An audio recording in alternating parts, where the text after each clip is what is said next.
Pro golfer Phil Mickelson in hot water with the SEC. So the Securities and Exchange Commission said that Mickelson logged illegal trading profits of nearly $1 million on an insider stock tip.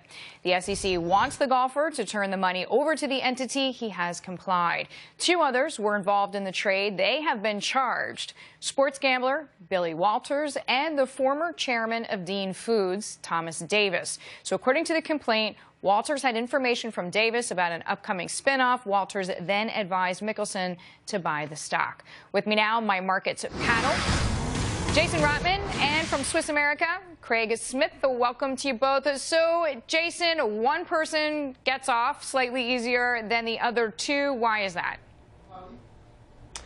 You know, I'm trying to figure that out myself. I mean, you know, when I look at various financial professionals, you know, Steve Cohn, Raj Ratnam's in jail right now for doing essentially the same thing, maybe on a much larger scale. Mickelson, I'm like baffled. All Mickelson has to do is pay back the money from the trading, and then that's it. He gets to go home with his family. I think he should stick to golf, and I think the SEC should hand out a much harsher punishment. I was just going to say, it's clearly just a slap on the wrist to him. And Craig, it's actually insider trading, believe it or not, is somewhat hard to prove, right? You have to prove that you got a specific piece of information that no one else has with the intent of trading on it. It can't just even be something that's passing in conversation. Why would Mickelson do this? He certainly earns a very good living as a pro golfer and through endorsements. Well, first off, I can answer your question, and Jason's right. It should have been punished way more. The reason it wasn't is Mr. Mickelson has an incredible attorney by the name of Greg Craig, who worked for the Obama administration as a White House lawyer. So, I mean, it doesn't surprise me.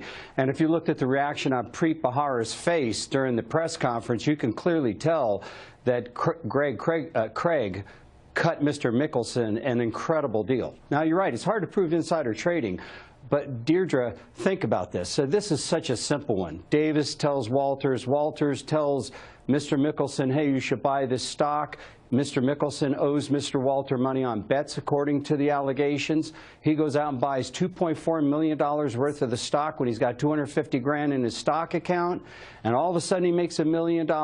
And all he gets is to have to give the profits back. Jason is right. He should not only have to give the profits back, but he should have to pay a penalty. If this isn't favoritism, if this isn't Greg Craig, and it's just my opinion, I can't prove this. It sounds like a pretty solid one.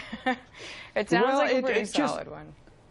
I mean, think about it. He worked for the Obama administration. He knows all these people.